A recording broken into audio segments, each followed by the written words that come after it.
My name is Sully, better known as Pius. I can help with sewers, so I can recite. My name is Suhaila, memorizing surahs, reading the Quran, and practicing the Sunnah. My name is Mommy, better known as Umi. Islamic education is key to the family. We tune in every day to learn something new, and Sunnahfollowers is helping us, and it could help you too. Tune in every day for new programming. Stay tuned. And much more. Assalamu alaikum. Wake up in the morning, hands and feet get wet, my Lord. Get wet, get wet, my Lord. Wet, my Lord. Wet, my Lord. Wake up in the morning, hands and feet get wet. Getting ready for our conversation, deep and in depth. Obligations are serious and need to be met, so I prepare so I won't forget.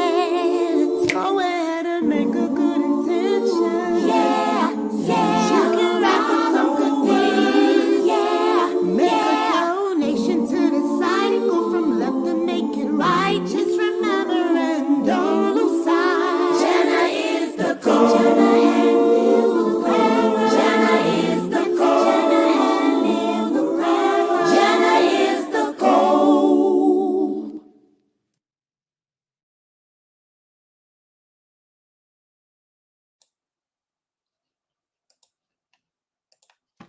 Ina alhamdulillah, wa salat, wa salam ala wa rasulullah. I want to welcome everybody into our the last of our series of the signs of the last hour. Tonight, what I'm going to do is go over the last two of the greater signs of the last hour that will happen. The last time we met for this class, we discussed the emergence of the beast. We spoke about how the beast will appear after the death of Jesus, alayhi salam. And when Jesus dies, he dies from a virus like the corona. And that virus will spread across the entire earth, just like the corona, and it will kill every believer, leaving only people left on earth who are hypocrites, who do not believe in Allah. And then we talked about as that corona is spreading and people are dying from it, that's when the beast will appear. And he will come out of the earth and he will have two things with him, which is like poetic justice. Poetic justice, like Allah is sending, is having his poetic justice, because the beast will come from out of the earth with the ring of Solomon. What was the significance of the ring of Solomon? This was the ring that Solomon wore that gave him the ability to control the jinn. Think about it. What is the number one reason as to why most of us will end up in hell? It's because we fail to control our jinn.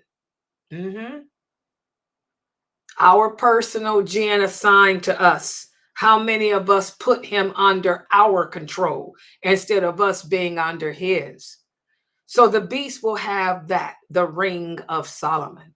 And then the other thing that the beast will have in his hand is the staff of Moses. I'm sorry, go ahead. It's a break. Y'all know she sleep. She just woke up. But I heard that part because I was just going to say the staff of Moses. I don't know why that was coming out now. I told y'all a lot of crazy stuff go on behind the scenes here. I'm sorry, excuse me. I don't know why that came out like that. I was asleep too. I was like, well, at least I woke her up. I didn't put her to sleep. I woke her up. So that's good. Yeah, he will have the staff of Moses. And that's interesting. Interesting that he'll carry the staff of Moses. Interesting, too, that the Prophet Muhammad sallallahu alaihi wasallam told us that the beast will appear from the desert of Arabia, the staff of Moses. Not far from Jerusalem. Not far from Jerusalem, the staff of Moses. Interesting. You figure it out. So he will have those two things with him. And we talked about how the beast will be unlike anything that anyone has ever seen. They won't know if it's because it'll be like half human, half beast, and it'll be able to speak. And it will travel around the world, and every person living on earth at that time, he will meet with them and he will talk to them. He will strike their nose. If they believe in Allah, he will strike their nose gently, and a light will appear on their face, and the word believer will be on their forehead. If the person does not believe in Allah, is just a hypocrite, which most of the people living at that time will be, just like they are today, he will break their nose with that staff, and the word kafir will appear on their forehead. So everyone will be able to look and see. Such poetic justice. We won't have to go around guessing who's a kafir. We won't have to go around playing the kafir card no more. I'm mad at you, so I'm going to call you a kafir. I don't agree with your belief, your ideology. I'm going to call you a kafir. Oh, no, we'll see who the kafirs are. And he'll do this as that coronavirus is taking the souls of all the believers, and then he will disappear. And when he disappears, no one will know what happened.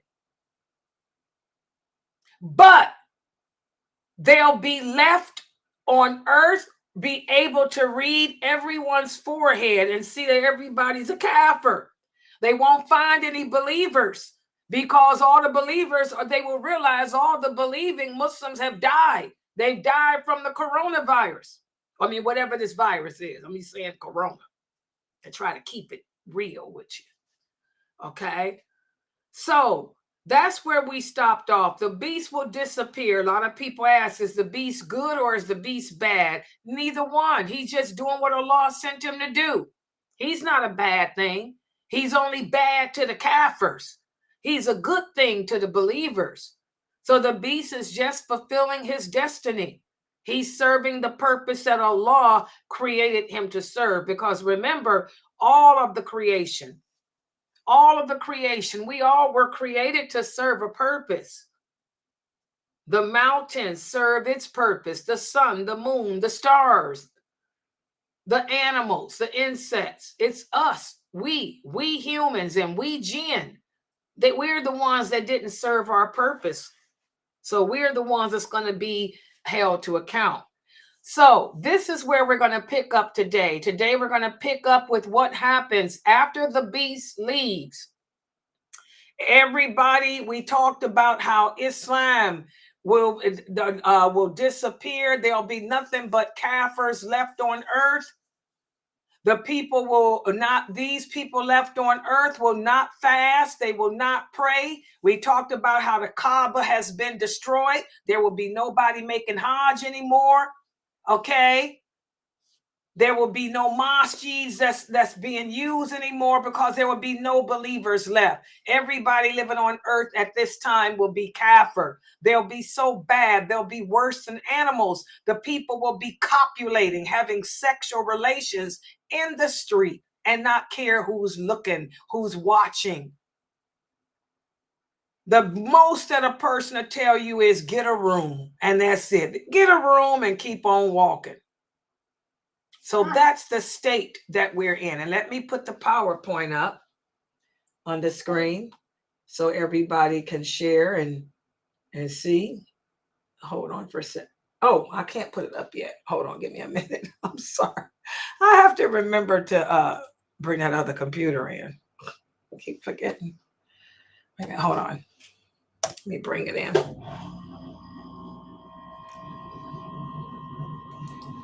Yeah, and this is the last. No, I'll do another summarized lecture on Wednesday, but this is basically the last, of the signs. Let me come in here and show you the PowerPoint.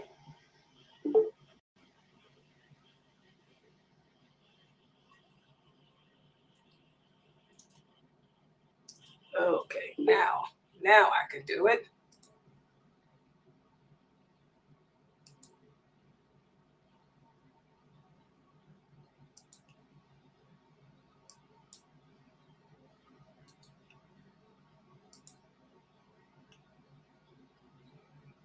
Okay, inshallah, you guys should be able to see my screen.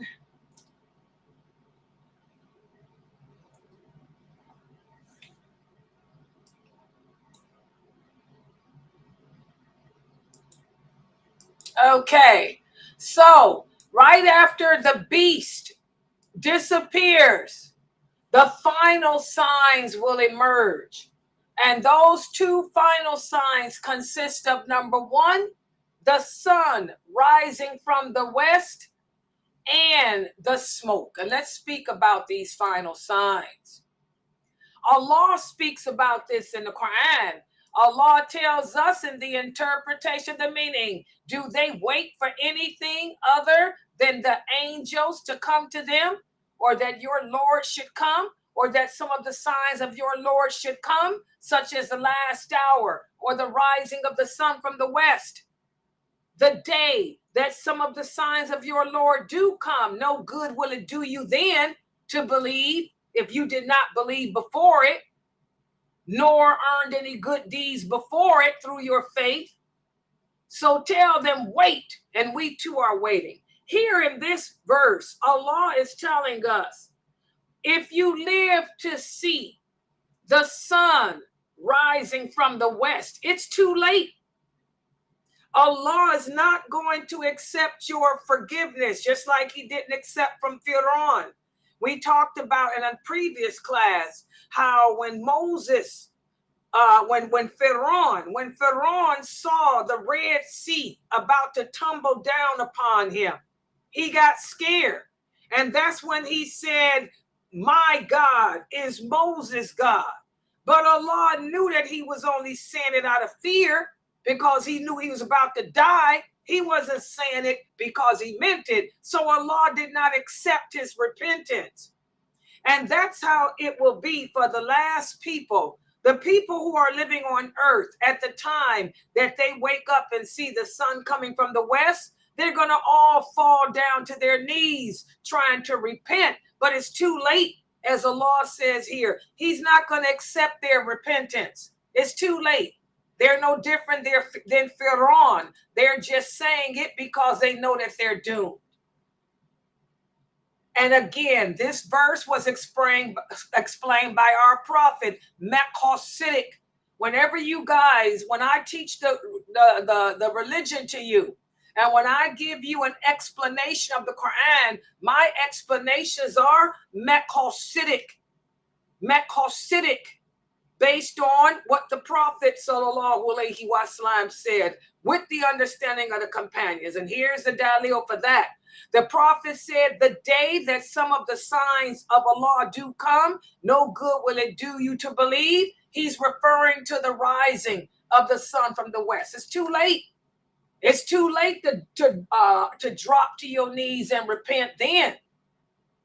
And also, the prophet said the hour will not come until the sun rises from the west. When the people see it, whoever is living on earth will believe, but it won't be of any good to them if they did not believe before then. And none of the people at that time will believe. And look at the source. This hadith is Sahih Bukhari.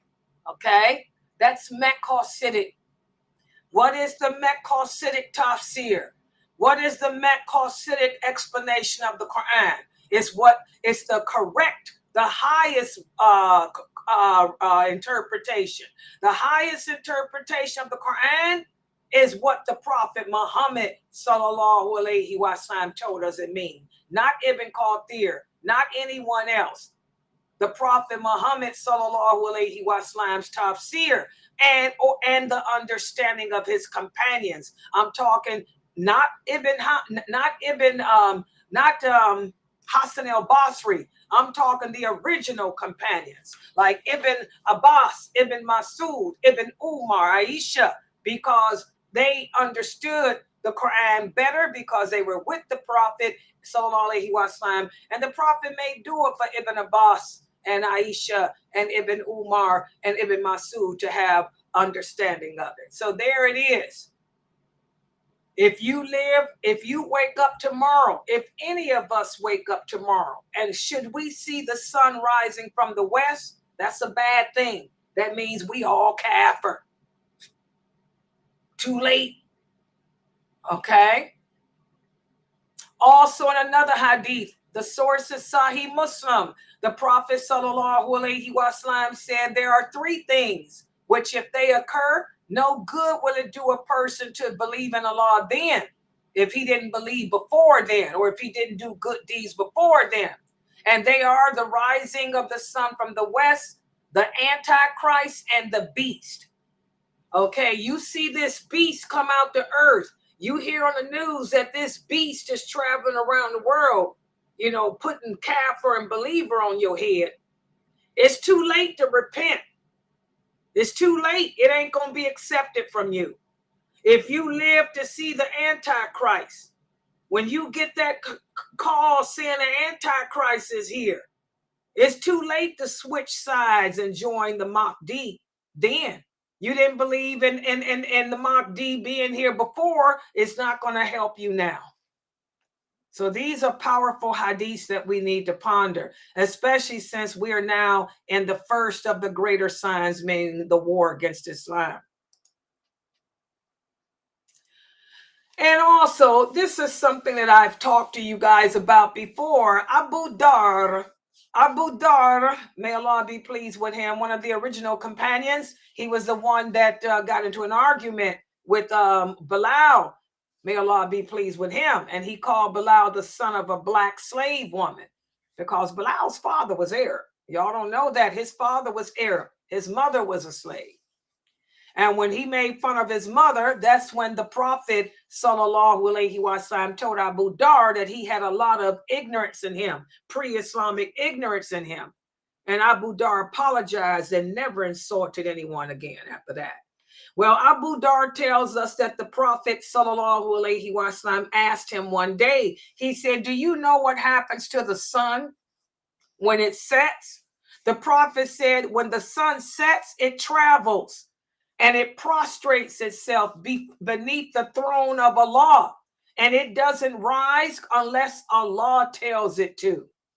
But there will come a day when it will be told to go back to where it came. And on that day, there will be no good for a person to believe in Allah if they didn't believe before that happened.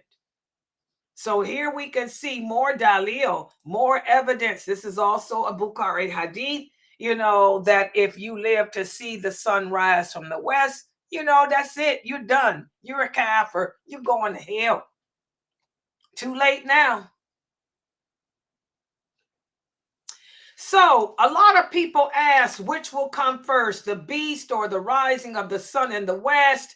I already answered this the other day. And most of the companions themselves agree that it'll be the beast first. The beast will come first, and then the rising of the sun from the west. Okay. And after that, what happens after that? Well, when the people wake up that morning and they see the sun rising from the west, they'll fall to their knees. Many of them trying to seek forgiveness of their sins, but it won't be accepted. And while they're doing that, the last sign will appear.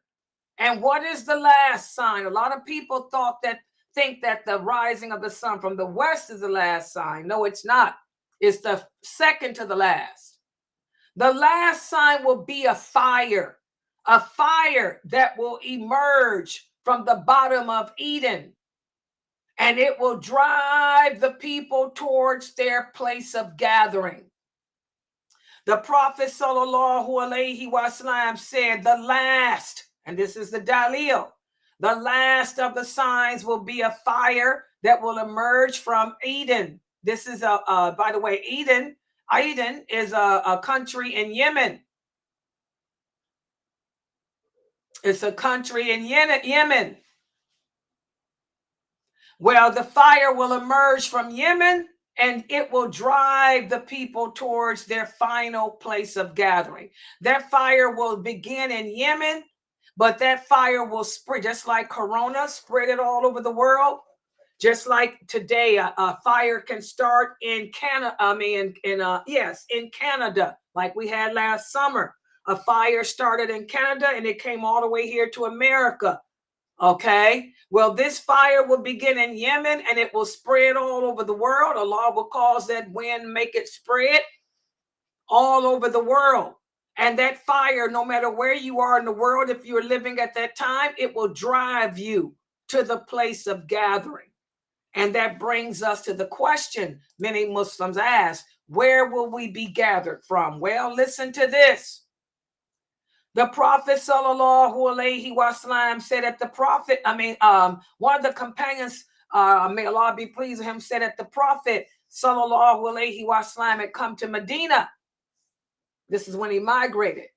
And he asked, this companion, Abdullah ibn Salam was one of the leaders amongst the Jews. So he went to meet the Prophet because he wanted to ask him some questions to see if he truly was a prophet. And he said, I will ask you about 3 things. The first is, what will be the first sign of the last hour? And the Prophet told him, the first sign will be a fire that will gather the people from the east to the west. Okay? In another hadith, Ibn Umar tells us that the Prophet said that there will emerge a fire from Yemen before the hour begins, which will cause the people to gather together. And the people asked him, what do you command us to do when this happens?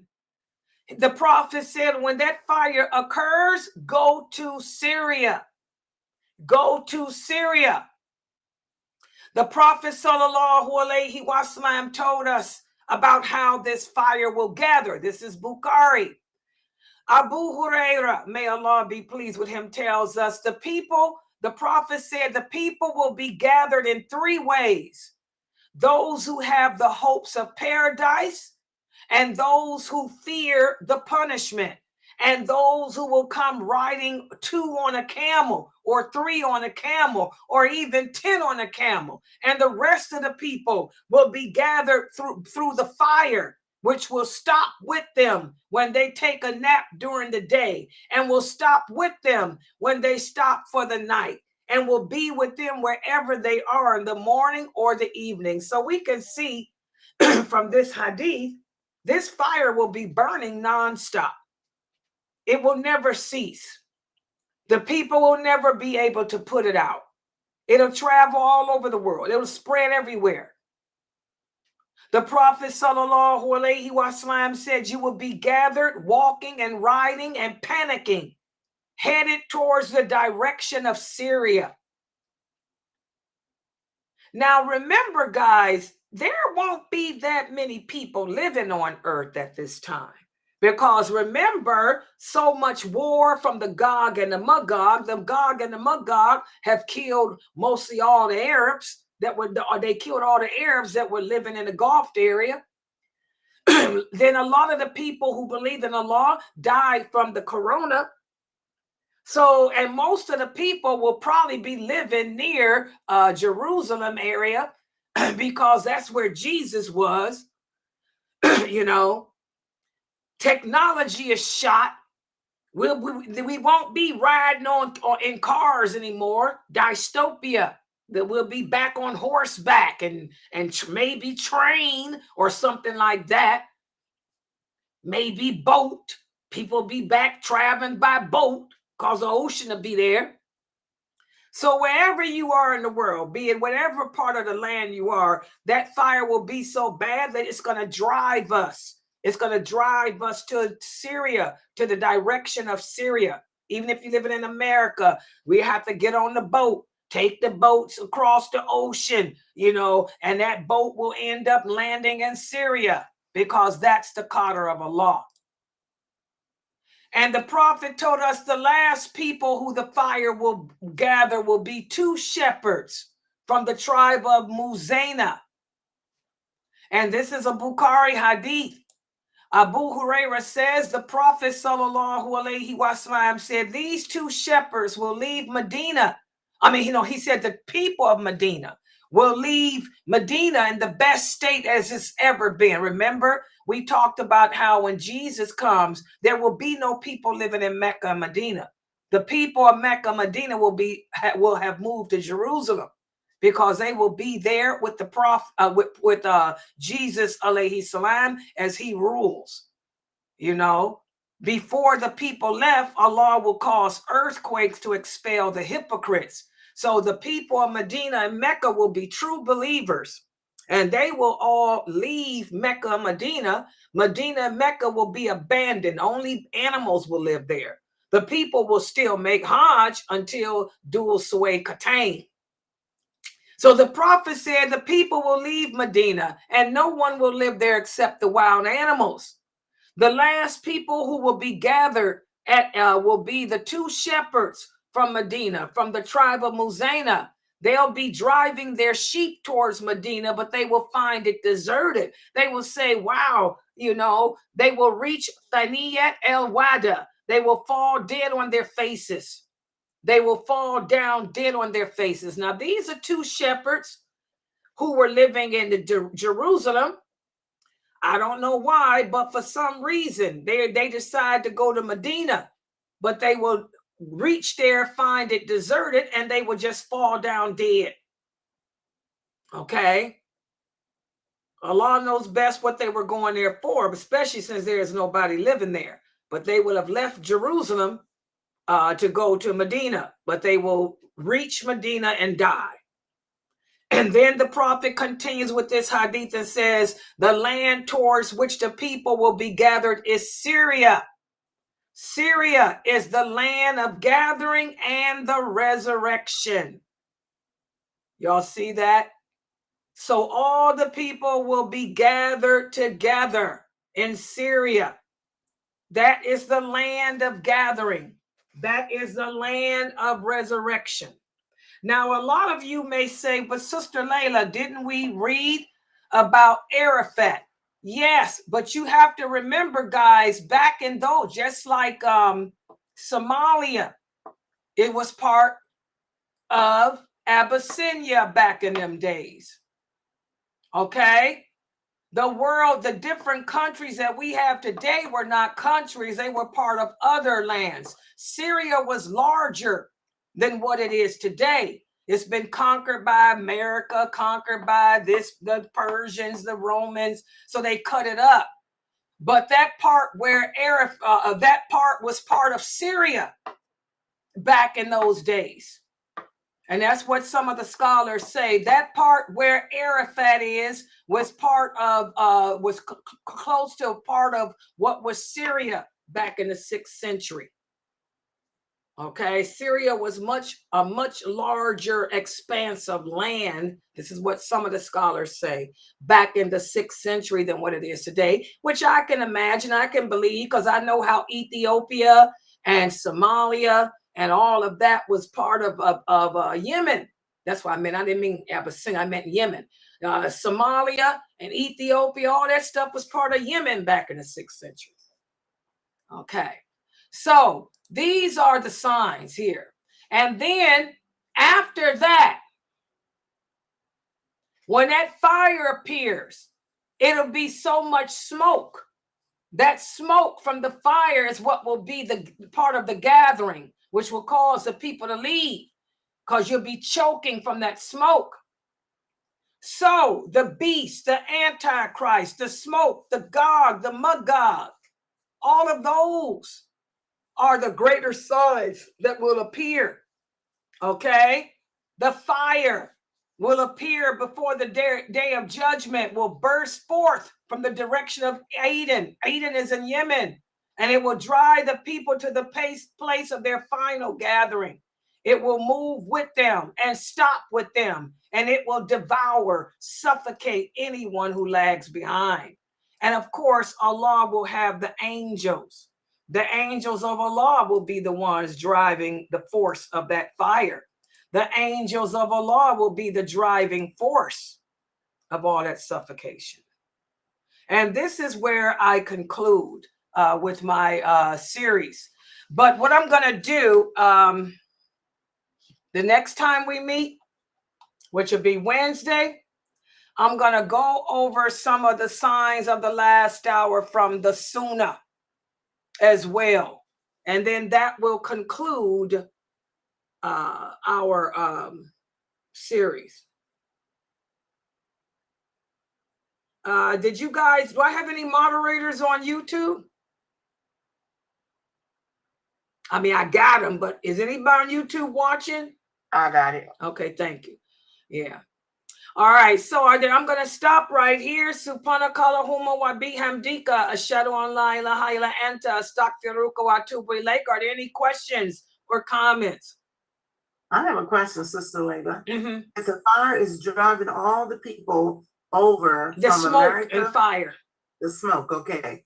What about the people that's in the graves? I mean, that's the resurrection. That's okay. The people are not raised up until the horn is called. Yeah, that's Gotcha. These are the signs before the last hour. You guys know when that horn the trumpet is sounded, that's when the people come out of their graves. Okay. But when they come, that's a different story. I do that series on paradise and hell. When the people come out their graves, who will be the ones, can y'all remember, that will gather them at the place of gathering? Y'all remember? When the horn is sounded and the people, everything dies, then the horn sounds again, everything raises up. Mm-hmm. What happens? Y'all remember? We'll be standing shoulder to shoulder. No, ain't no shoulder to shoulder, no standing. Nope. What happens? Mina? I can't remember that one. And I forgot. I do the signs of the last hour all the time. I just did that 2 months ago. Okay, when that horn sounds the second time, everybody will be raised up barefoot, naked, and uncircumcised. Mm-hmm. And what will they see? The throne of Allah being pulled by all those angels. Oh, yes. And then right. There will be other angels gathering us at the place of judging. Yes. Y'all got to remember. That's why I keep teaching this stuff over and over and over. Y'all forget. I thought you said a Pacific. That's why I was like, I don't know. So I thought it was a Pacific angel. I was gonna say Ritron, but I didn't know. No, all the law has angels, that the angels will be gathering us together. And the people will be terrified because that they will see the hellfire being dragged forth too. Allah's throne will be carried, and also the hellfire will be dragged forth. The people will be scared to death, but it's too late. And the angels will be poking you and pushing you to the place of gathering. Yeah, that's a different class. Y'all need to listen to those. Yeah, but this is before the last hour. The last hour doesn't happen till that horn is blown. This is before it. These are the signs of the last hour. All right, any other questions?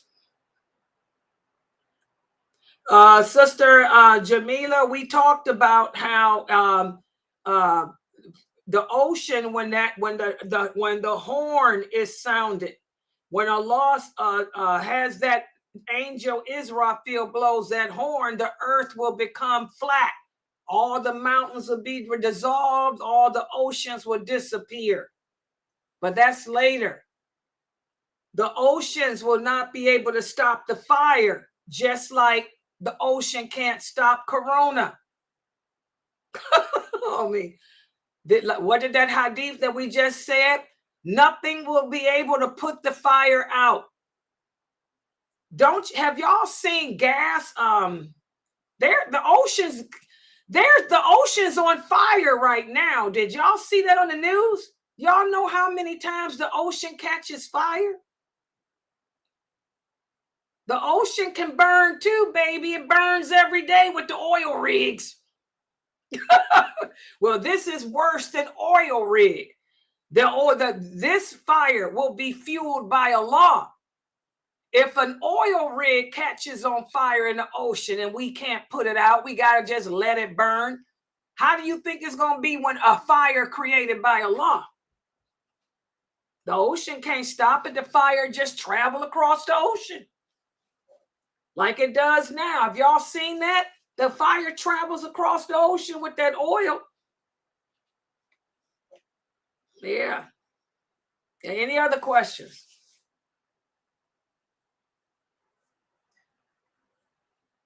Yeah.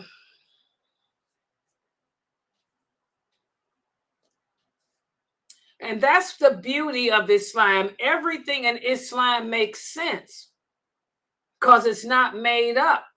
One of the brothers here typed, she's right. He said the ocean catches on fire all the time.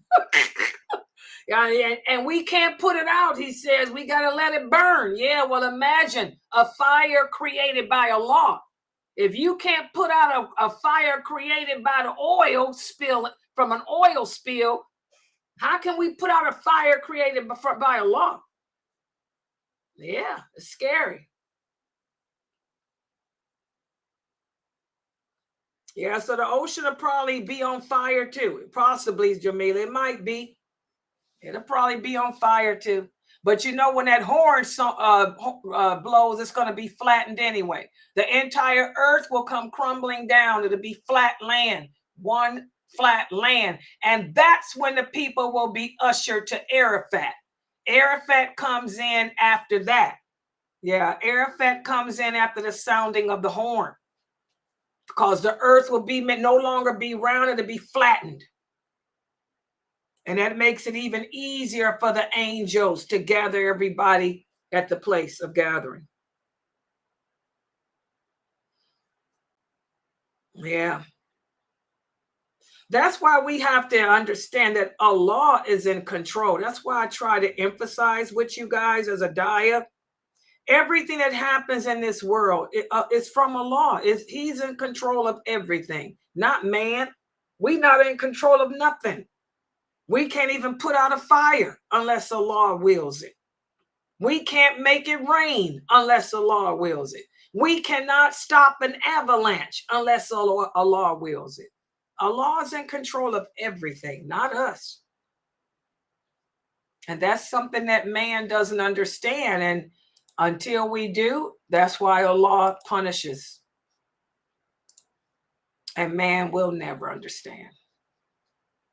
Not as a whole. Yeah. Any other questions?